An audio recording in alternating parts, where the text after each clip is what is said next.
This podcast is brought to you by Free Buddhist Audio, the Dharma for your life. Our work is funded entirely by donations from our generous listeners. If you would like to help us keep this free, make a contribution at freebuddhistaudio.com/donate. Thank you, and happy listening. Yeah, today I'm going to be giving a talk called 10 Points for an Awakening Sangha. And I haven't found this a very easy talk to write, I have to say. In a way, the reason why I wanted to give it was following on from last year's talk. So I don't know if you remember, but last year at Sangha Day, I gave a talk about, in a way, evoking this vision for the centre of being and building a vibrant community, a vibrant Sangha here at the Buddhist Centre. And in a way, that was part of a vision that had emerged for me as new chair, but in conversation with other members of the Sangha. So in a way, what I wanted to do today was follow up from that talk to come back to this question of, okay, if we're going to be and build a vibrant Sangha, how do we do that? Why do we do that? And I suppose it's, in a way, I think Sangha is the vision for a centre, or is important, because in a way we live in a world where I think we deeply need community. It's a forever fragmenting world, and I think the need for community is getting stronger and stronger. But also because, in a way, Sangha is, it's not just a nice thing we do, coming together, being a group, looking after each other, being friends. Actually, Sangha is a means for transformation. It is a means for spiritual growth. And in a way, that's why, if I'm trying to evoke anything today, I'm trying to evoke Sangha as the path for transformation. So my first point in this talk then is that we need to have confidence that we are awakening. And I've been thinking about this talk quite a lot over the last few weeks, but this morning this song kept popping into my mind, and that's all about awakening. Well, it's not. It's actually about climate change, and it's by a woman called Melissa Etheridge, for any of you who know the song. But it's about the need to wake up, and it was just popping into my mind this morning. So I, as one does, googled it on YouTube and listened to it, and it really struck something in me. It was like, I can't play that talk because I'll just be crying, and that isn't a good way to start a talk. But I thought it was something about this talk that, it evoked something. So I'll read you the kind of chorus, if you like. She says, I need to move, I need to wake up, I need to change, I need to shake up, I need to speak out. Something's got to break up. I've been asleep, and I need to wake up now. And in a funny kind of way, the line that really strikes me in that is this line, I need to speak out. I need to speak out.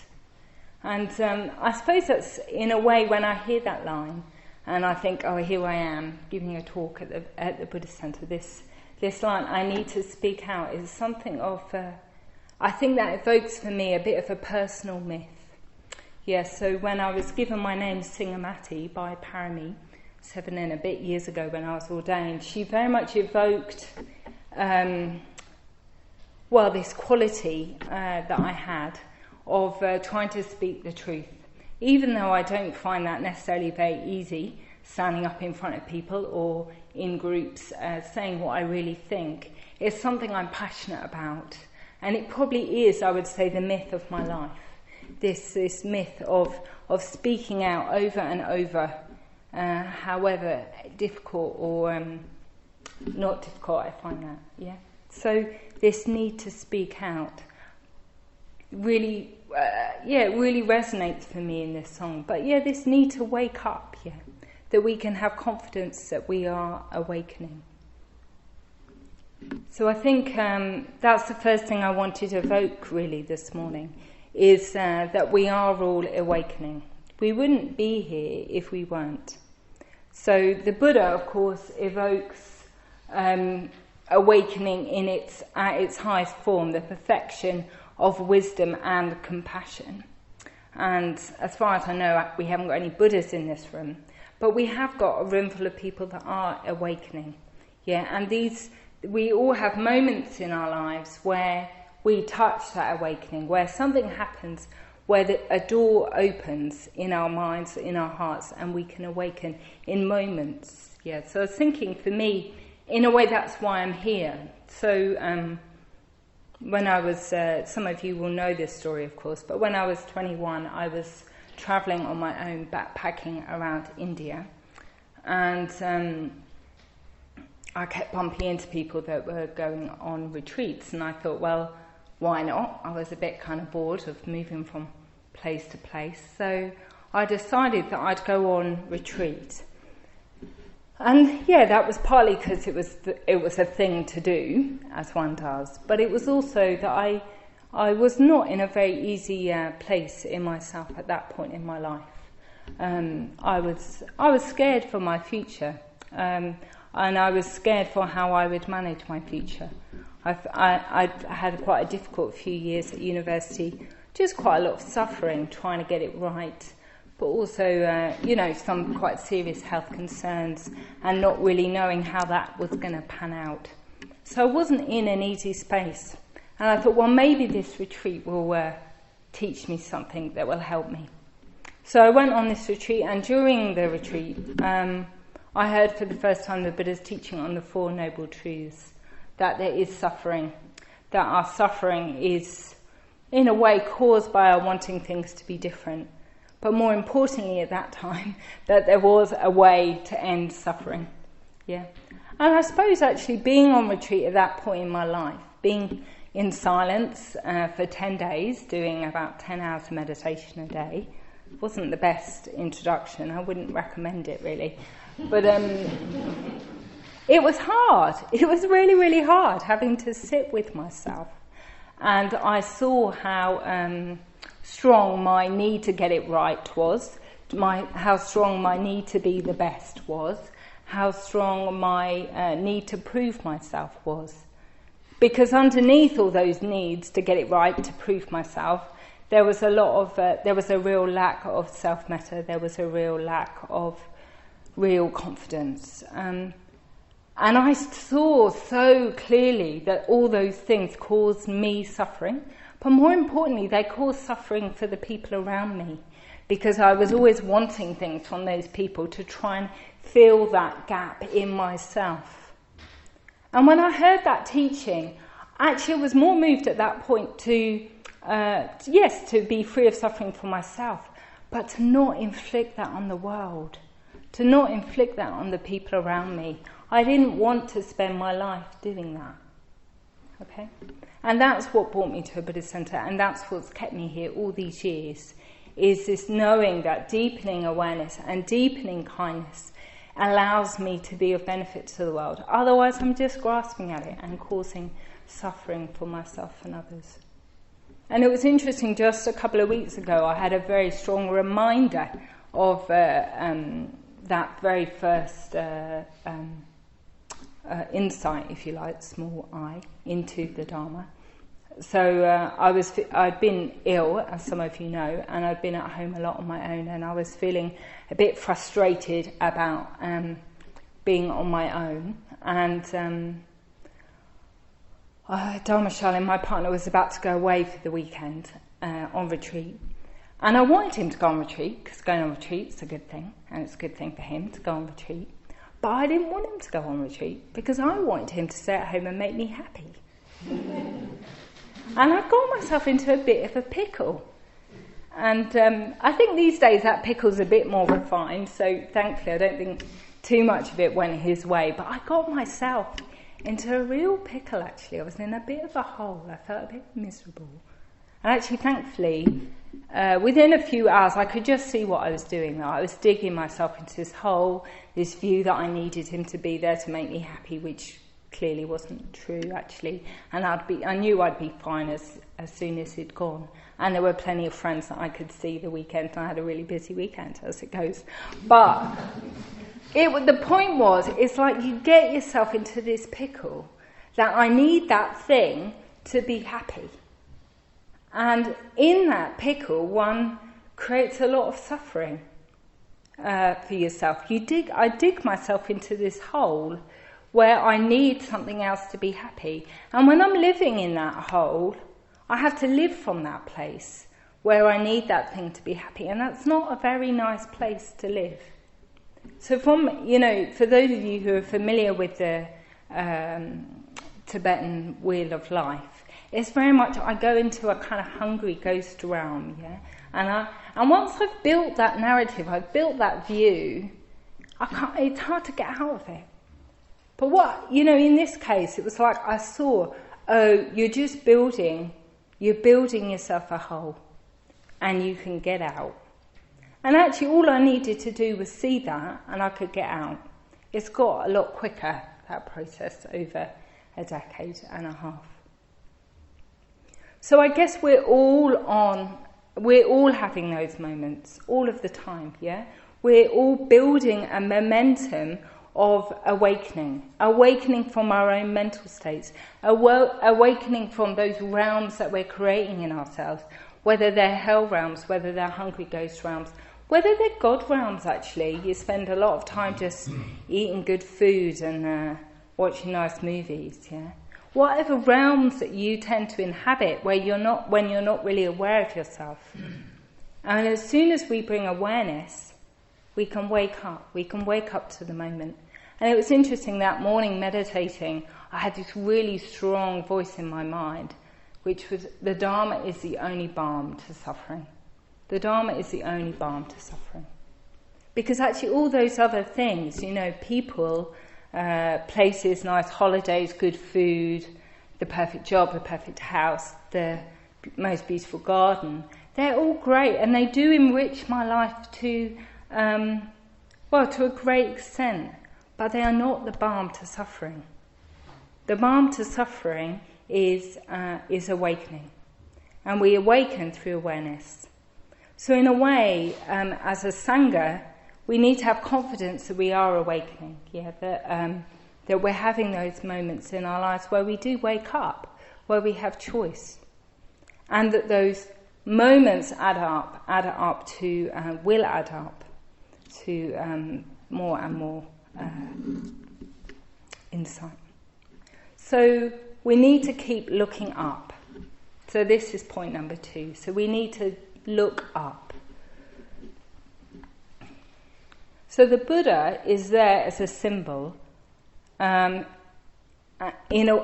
He's there as a symbol, as a teacher, as a guide.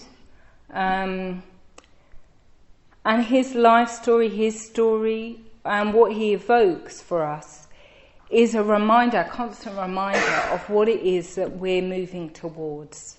Yeah. So we need to keep looking up to remember that there is this thing that we're moving towards, whatever that is for you. So maybe you look at the Buddha and you see a deep stillness, a deep peace, and you think, yes, that's it, that's what I'm moving towards. And maybe you don't relate so much to the historical Buddha. Maybe it's more this image of green Tara here on the shrine, and you relate more to a fearless compassion, a want to go out and help the world. But all these things are symbols, yeah, and we need to keep looking up to these symbols that help us remember in a way where we're going. And Subhuti recently has given a very good talk where he's been evoking the importance of reverence.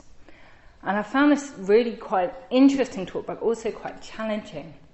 I guess for me, the being reverential, being devotional, having faith, isn't something I've necessarily found very easy. And I don't know if that's cultural or whether that's me, but I think it's interesting. It's an interesting area. I think reverence is really important. And I think for me there's something about a need to really reflect on what it is that blocks my capacity to have reverence. And that's, in a way it's a question for all of you, but it's definitely a question that I'm sitting with for myself at the moment.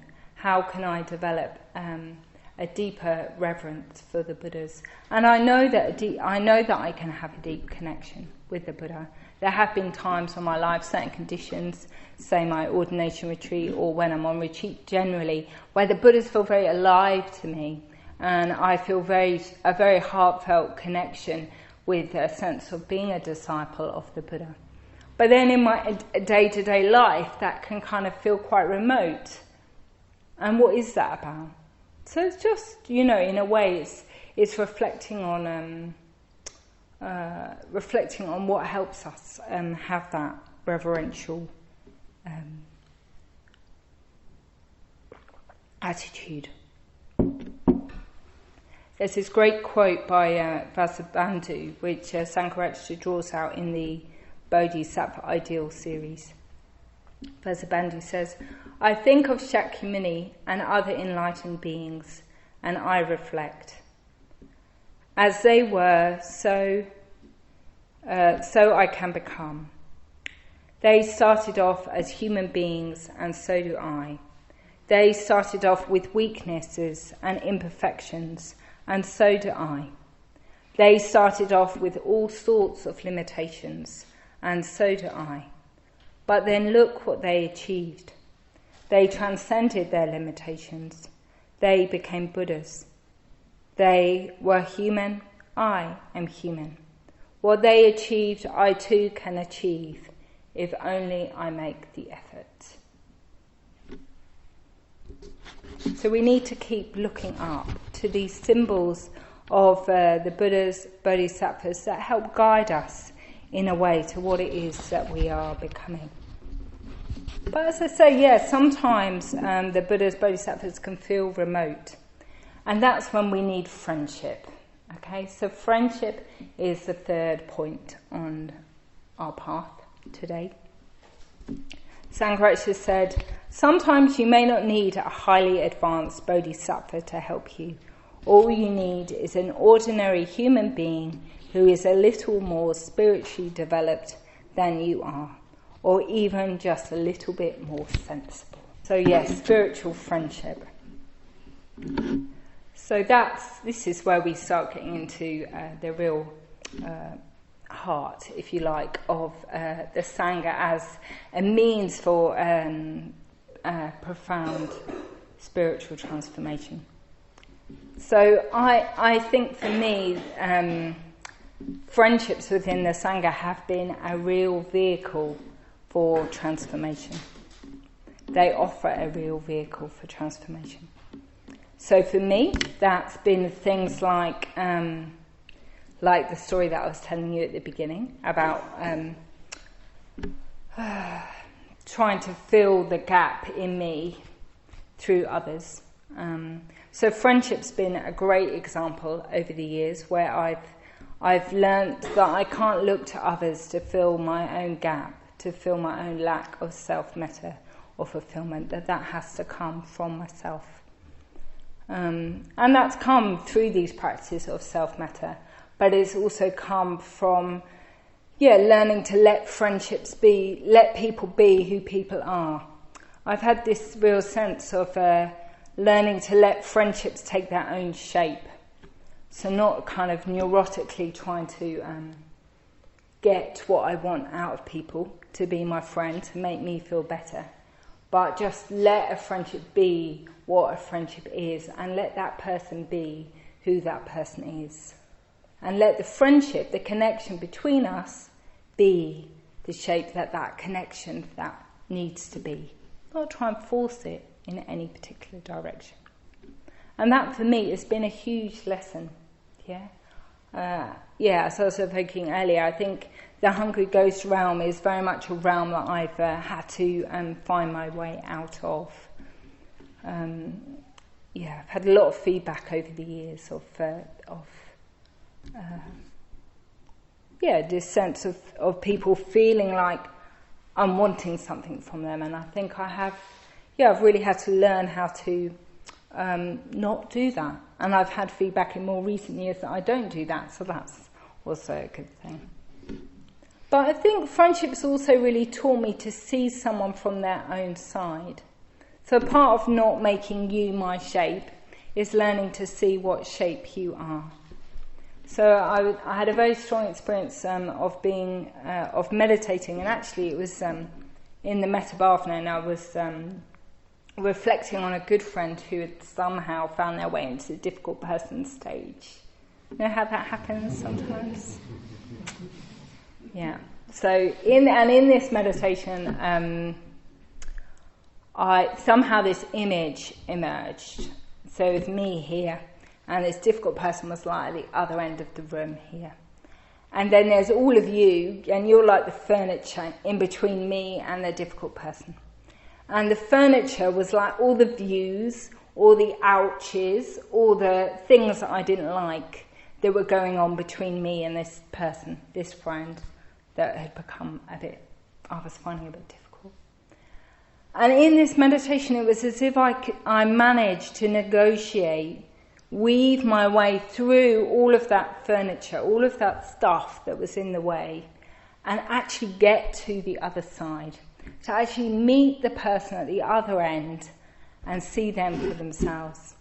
See why they were behaving the way they were, without my agenda getting in the way, without my views, without my wants or not wants in the way. And it was quite profound, actually, just really meeting someone and going, oh, of course they would do it like that.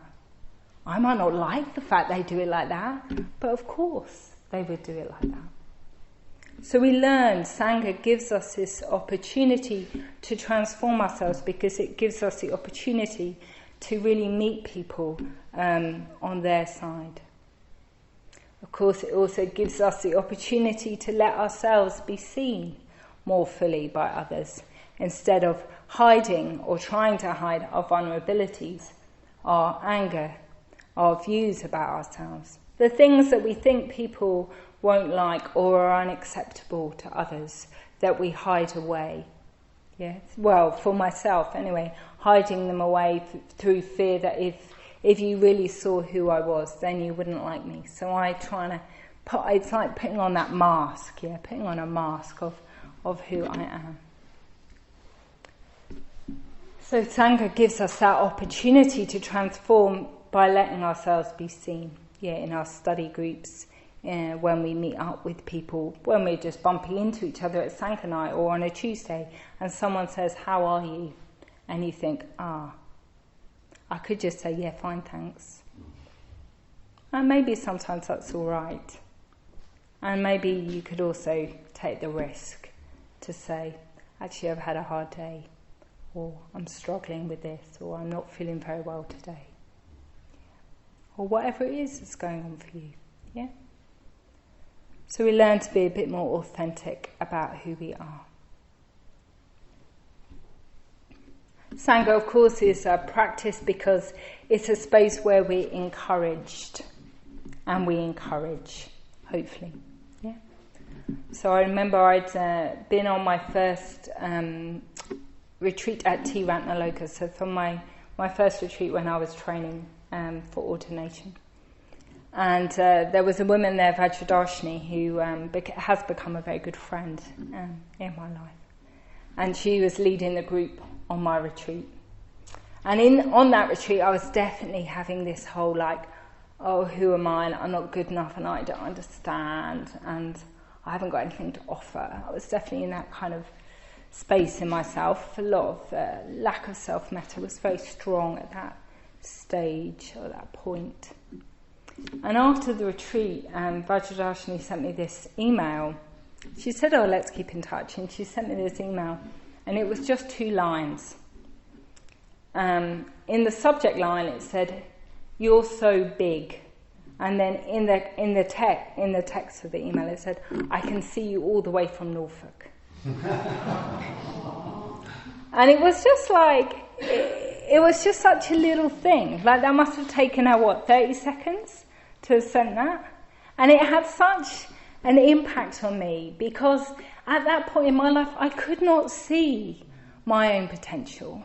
Yeah, I could not see. I had too much baggage in the way, yeah. I had too much baggage in the way. I couldn't see my potential. And that's what the greatest gift, in a way, that we've got for each other. Because we can see the potential more easily sometimes in others than we can in ourselves.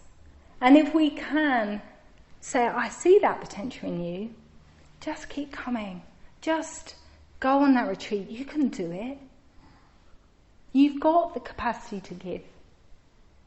You know, I remember when I just started work here at the centre, and I was a bit worried about something, and Kalyana Prabhu, who was one of the trustees at that point, I was saying to her, I'm feeling a bit worried about how I'm going to deal with this, and she just said to me, Singhamati, you've got a really deep capacity for metta, you'll be fine.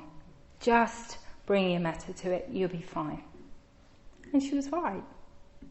That all I needed to do was bring metta, and something happened, something else emerged. So, friendship is a real gift to us on our path of transformation. Generosity.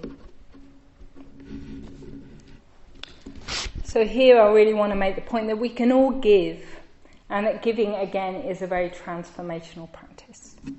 So for those of you that were here on Sangha on Thursday, you were treated to the lovely Sadhnandi, giving a very inspiring talk. For those of you who missed it, it has been videoed. It will go on YouTube in a few weeks.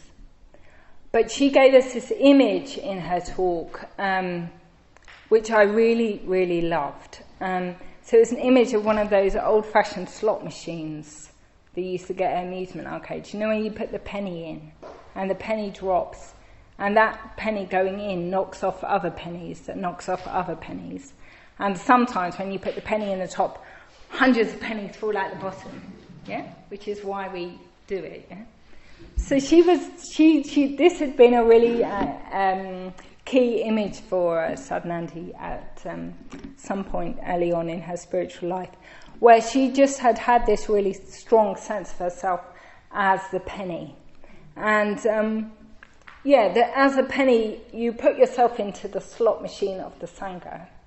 And when you drop in, it shifts everyone else along, but you also don't really know what the effect's going to be. And I thought it was such a great image for the Sangha, because it's like we can all contribute. And I thought, well, some of us might not be pennies, we might be pound coins or £2 coins or old pound coins or 50p's or 20p's or whatever, really. We're all different shapes and sizes, I guess. But whatever shape or size we are, we all have something to contribute.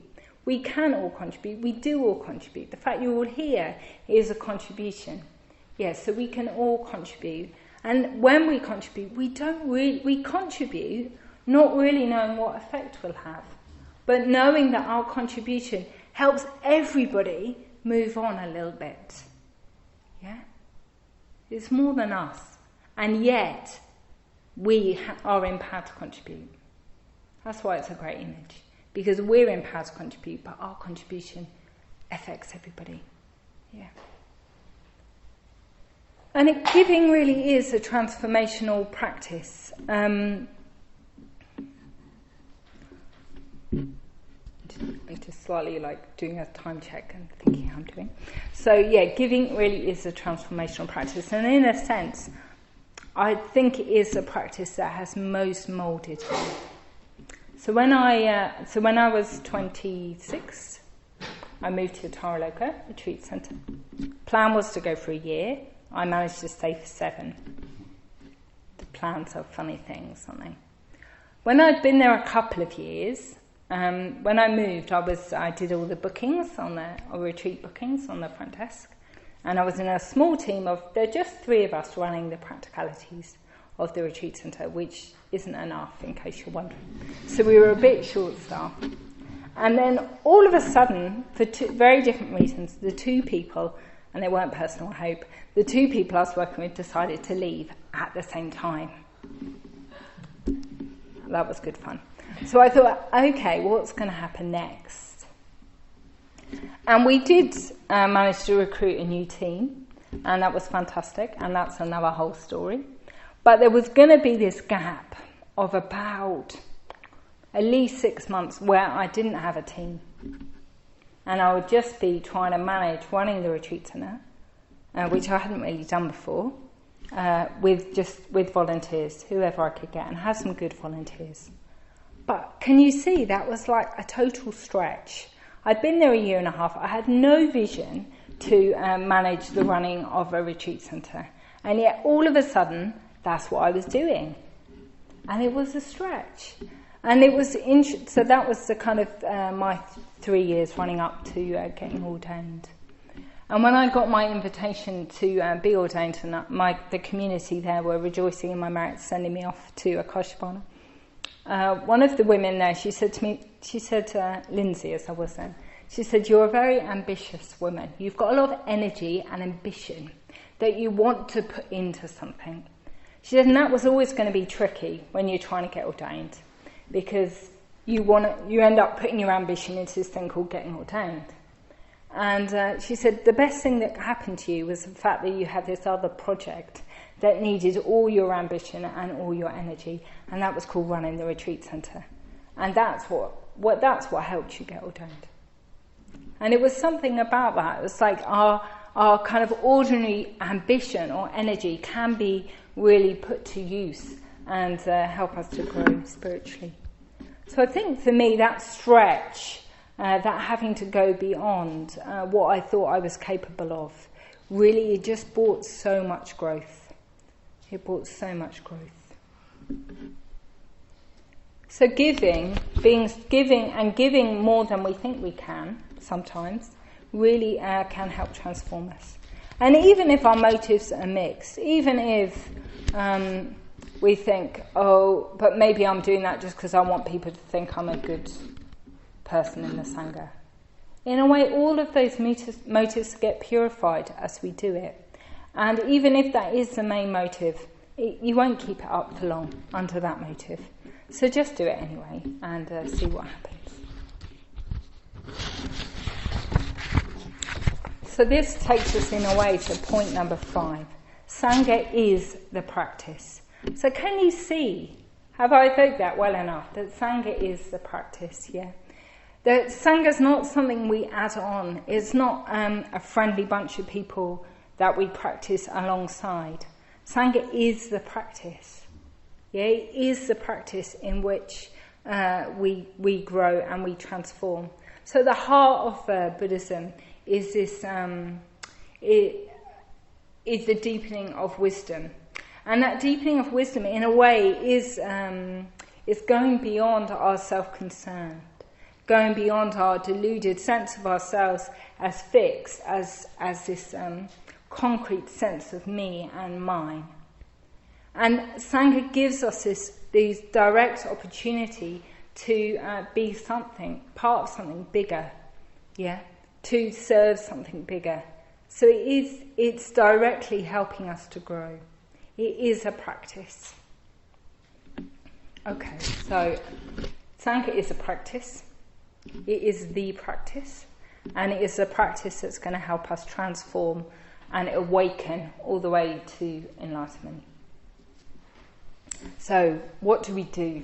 So the second half of the list is much more about practicing amidst the Sangha on that basis. So I wanted to talk a little bit about ethics. So the Sangha is a jewel. Yeah? In Buddhism we talk about the 3 jewels, the Buddha, the Dharma and the Sangha. And the Sangha is a jewel, and jewels are precious. They're precious, and we need to take care of them. And we take care of the Sangha jewel by acting ethically. Okay? So when we do something unethical, unskillful in the Sangha, it has an effect, not only on ourselves, and the person concerned, if it was a 2-person thing, but it has an effect on everybody. And so being part of a Sangha, it raises the game when it comes to practicing ethics. So I'm going to talk briefly about ethics in two areas. So first is speech. So again, when I was at Taraloka, there was one person, particularly in the community, always seems to be one person, doesn't there, that you're a bit critical of. Quantum of negativity going in that direction. Probably nothing to do with them, it's just I've got this quantum of negativity and it's happened to be latching on to person X.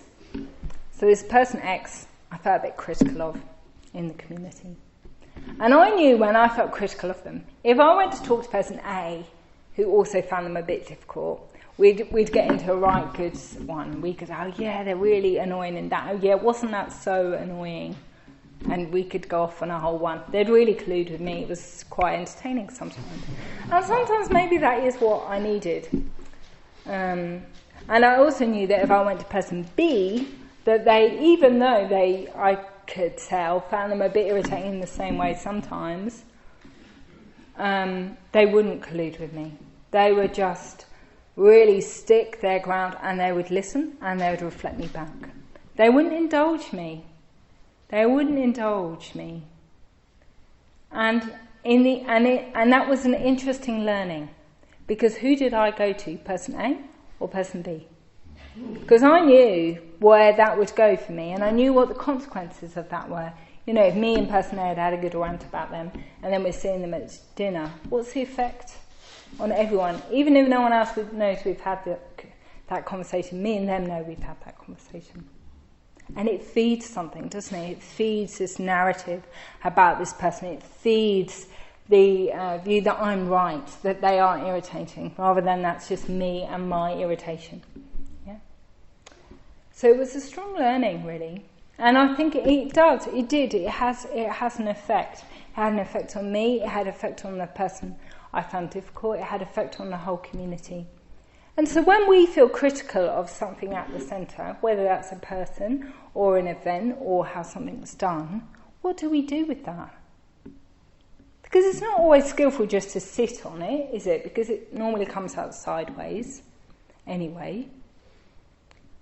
But how do we communicate about that in a way that's going to help in a positive way? Because not talking about, you know, people... You can't let criticisms just fester. You do need to talk about them sometimes.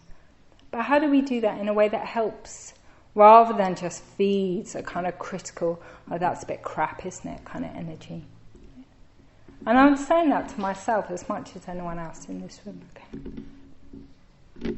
Sex. I've got to say something about sex. So, I've been involved in this community since I was 21. So... most of my sexual relationships have been with members of the Sangha.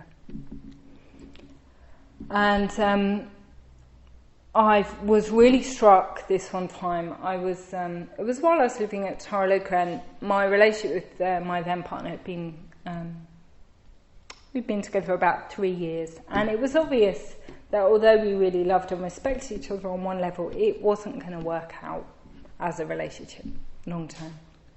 So we were going to meet to kind of end it, and that was kind of fairly mutual, but it was still difficult. And I was just preparing to go off to meet with this person, and someone in my community said to me, she said, remember, you've got to do this well. You're going to be in the order together. And there was something about that. It was just like, oh yeah, I've got to do this well. And we did do it well, and they're now a very good friend. But what would the consequences have been if I hadn't have done that well? Yeah, for me, for them, and for the Sangha. So, you know, there's good reasons why, as Buddhists, we want to be in relationships with other Buddhists sometimes. But we have to be careful when we're in relationships with other people in the Sangha, because it affects not only us and that person, it affects the whole Sangha.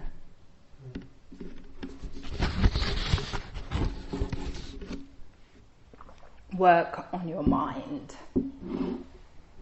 I'm always struck when I hear the story of the 3 Anuruddhas, which I guess you all know. These 3 Anuruddhas meet the Buddha, and the Buddha says, how do you live in harmony together? And they say, well, it's because we live together with bodily, verbal and mental acts of loving kindness. And I'm always struck by this story because I think, not too bad on the bodily acts of loving kindness, doing all right on that. Verbal, bit more shaky ground occasionally, but generally 80% doing fine. Mental, well, that's my world, you don't need to know about that. It's a challenge, isn't it? It's not too bad, honestly, but it's a challenge. The mental acts of loving kindness, what we do with our minds. So transforming our minds, in a way, is the highest form of ethics, in terms of ethics. But it's also the core idea of Buddhism, isn't it? The Dhammapada starts with this: experiences are led by mind, produced by mind, preceded by mind. What we do with our mind creates our world, So if you're creating mind states where you're living in a view, say, to go back to the beginning, where if I'm living in a world where I'm unlovable, or I'm living in a world where I'm hating people, then that's the mind I'm creating. If I'm creating a hungry ghost realm in my mind of wanting something from others, that's the world that I then end up living in, okay? So our mind, our mental states create the world that we live in. And that's true of the world as well. So that's true of me personally. But if we look at the world, we look at world politics, we see that all the time, that our views create the world. So often when we first come to the Buddhist Centre, one of the first teachings we'll learn is mindfulness, for this very reason, really. Mindfulness of body, feelings, emotions, thoughts, mental states. And that's because this awareness is revolutionary. To quote Sangha, awareness is revolutionary. Because it's that gap when we're aware of something, we have a choice. We have the choice of what we do with it. And traditionally we talk about that as dwelling in the gap, don't we, of feeling and craving. So knowing our feelings, whether they're painful or pleasant, and having a gap between what's happening, that feeling, and the craving and aversion. So traditionally we talk about it in that way. I've also recently been really struck by the image of unhooking, which I haven't got the exact reference from. Vasantru was talking about a lot on retreat last year, but I think Sangha, it comes from a seminar with him somewhere. So unhooking. So we unhook from our thoughts, our minds, our mental states. I really like this because it's an image, and the gap is an image, but it's a different kind of image. So recently I was on solitary retreat, and I was processing quite a difficult interaction that I had with someone that I'm very close to about a year ago, and a year on I'm still processing that. And in that processing, I'd be sitting meditating or drinking a cup of tea, and suddenly in my mind I'd find myself in a huge argument with this person, or confrontation. I'd be like, where the hell's that come from? And sometimes I was seeing the person after the solitary, so it was quite like I was a bit anxious about that. So that was like, it was quite alive in that space. And but I'd find myself in these mental scenarios. And I would find myself down the road, just thinking about, and what would happen in my body then is I'd be stirring up anger, I'd be stirring up anxiety, I'd be stirring up grief, I'd be re-stirring up the hurt from a year ago. It enlivens all of that. So the mind creates a scenario, and then the emotions are in there. What came first? I don't know, chicken or egg maybe. And this image of unhooking became incredibly potent to me, because it was like I could just unhook. I'd go, oh yeah, that's that scenario arising, that's that thing that's painful, and I could come into the body and attend to the grief, attend to the fear, attend to the anxiety. So one didn't need to alienate oneself from one's thoughts, but one had a choice about what one did with them. So this image of unhooking. And I think this is our central practice of working on the mind. And I think it has a really positive effect when we can do that in the Sangha. when we can work on our minds, a bit like for the reasons I was just mentioning around ethics or working on the mind. So in a way there's a reflection there of what helps you to work on your mind and what are the effects of not working on your mind for yourself, your life, and for others at home, others in the Sangha. Forgiveness. So as you can see, forgiveness was also a bit of a theme on this solitary retreat. So that happens in life, doesn't it? We're wounded, we're hurt. Now, I know there may be some of you in this room who've undergone significant trauma in your life, and forgiveness is a process. So please don't feel that I'm saying you need to have that all tied up and sorted now. Yeah? But I suppose there are some wounds that we carry that actually we could let go of. We could let go of. And if we don't, that has negative consequences for us and for each other. So earlier this year I was reflecting a bit, some of those wounds got a bit touched for me. So I was reflecting on some kind of painful conversations that I've had with friends in the order over the last decade. Not very many, but there's one or two conversations that kind of stick in my heart a bit, where someone's been quite challenging to me or not very supportive of a decision that I'm going to make, and I found that quite painful. Okay, and even at the time when that happened, I wrote to the person. I said, look, I don't think it's okay. This wasn't okay, actually, that you said that, and we made amends at least to some extent, but that still sticks in my heart. And how can I forgive more deeply? How can I let go of that? Because if I don't, it has an effect.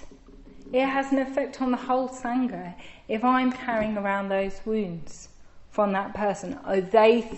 Because they once said they didn't like X, I carry a view that they always don't like X. Yeah? And actually that's not very healthy. They might have apologised for X. Yeah? So it is important, I think, when we're hurt by each other, to try our best to let go of that. And even if that's us doing our own work with ourselves. And when we forgive, I really love this quote, to forgive is to set a prisoner free and realise that that prisoner was you. Because when we hold hurt, we mainly hurt ourselves. We hold on because maybe we don't want to we feel that letting go would let that person off the hook or would excuse the hurt. We don't want to be open to being hurt again. But actually, forgiveness is a gift for yourselves and for others. Last 2 points. Appreciation. So, appreciation and gratitude. So this, in a way, learning to appreciate and be grateful, it's not actually something that comes very naturally to us. We're much more negatively hardwired. We notice what is painful. We notice what went wrong more quickly than we'll notice or remember what went well. Yeah, and that's part of how our brains work. Yeah. And if you're really interested in that, I would definitely recommend this TED talk by Rick Hanson called Hardwiring Happiness, which is a total gem. Yeah, so he's really talking about that. He's really talking about the neuropsychology behind letting in the good, dwelling on appreciation and gratitude. And that's something here in the Singhamati Buddhist community we've always held quite close, the importance of rejoicing in merits. Yeah, so we have that section, don't we, in our sevenfold puja, but we also have it as a ritual as part of our community to rejoice in people for their good work. So I was thinking about this occasion where I was asked to rejoice in someone's merit. So I was asked, my friend Vajradarshini, again, she was joining the chairs meeting, and I was there as young Buddhist coordinator. And I was the person who knew her best. And they said, would you introduce her? And I thought, oh my God, what am I going to say? She's someone I was, a bit awestruck by, in a way. So I was a bit like, oh my God, how will I do that well? And will I do it well enough? And we hadn't seen each other very much in recent times. So I was a bit like, oh, maybe I'm a bit out of date and I don't know quite what to say. But anyway, I was apparently the best person to do it. So I said, all right, I'll have a go. So I had a go. I think I did okay. And actually at the end of it, she came up to me and she thanked me for introducing her. And it had a real effect on our relationship in that moment. So as I said, we hadn't seen each other for a few years, and she's someone I was a bit awestruck by. And when I rejoiced in her, it was like I saw her. To rejoice in her had to really reflect, what are her qualities? What is it about her I really love? Irrelevant of me, really, like what are her qualities? And there was something about that brought a real intimacy between us. It brought us closer in that moment. And we can be frightened. I guess that's what I'm trying to say, is we can be frightened in rejoicing in each other's merits. Maybe we'll get it wrong. Maybe we'll rejoice in the wrong quality, or maybe they won't like it. Maybe it won't be good enough. That's what we can get into for ourselves. But actually it has a huge effect. It brings us closer, and it helps people to be encouraged and to feel seen. It's a gift. It's a gift you all have to give. So last point, take your practice seriously. Set up conditions that will help you go deeper. So I was remembering this quote that Dharmashalan started this talk at a young Buddhist retreat probably 8 years ago, something like that. And he said, if you want to have deep conversations, then you've got to be deep. And that's something he'd realised for himself just a few minutes before giving the talk. And it was just, I think it was a challenge in it that I quite enjoyed. It was a bit like, well, we all aspire to death. But the truth is, if we want death, we have to be deep. We have to bring ourselves to that party. So what is it that helps us go deeper in ourselves? Is it through friendship? Is it through contributing, joining here at the centre? Is it through Dharma study? Is it through meditation? Is it through going on retreat? Is it something else? So what is it that really brings depth into your life? So when I started my work as a young Buddhist coordinator, I did a survey. So I surveyed about 300 young people, online survey. And one of the questions in that survey was, what's helped you go deeper? And by far and away, the biggest thing that people felt that was helping them go deeper was going on retreat. And I suppose in some ways that's been my experience. It's those experiences of a kind of immersed time, whether it's a weekend or a week, with friends in the Sangha, with meditating more effectively and for longer, that really help us go deeper, to have insights. They kind of feed us, don't they? For me, a retreat feeds me a bit till the next time I go on retreat. You know, it's like this momentum. If I drop below 20 miles an hour, something's going wrong, and I need to go on retreat, and it tops me back up to cruising speed. You know. So I think going on retreat is crucial. But again, everything we do in between time, meditation, study, friendship, also helps us go deeper. So I've just started leading a year-long foundation study group with some of the women here, and I think, God, that's an opportunity for me to go deeper. I've got to help people understand the basics of Buddhism and meditation, and that's a challenge. Teaching is always a challenge to helping us go deeper, explaining what we mean to each other always helps us go deeper. Yeah. So whether you're leading those contexts or whether you're just in those contexts, they are a real strong, potent opportunity to go deeper. So these are our 10 points for us as an awakening Sangha. And I hope they give you a flavour of the breadth of the potency, in a way, of Sangha. And that Sangha is a means to transform ourselves. Yeah, it's not just a nice bunch of people practicing the Dharma and meditating, coming together. We come together because it is this context that will help us transform more deeply. We hope you enjoyed this week's podcast. Please help us keep this free.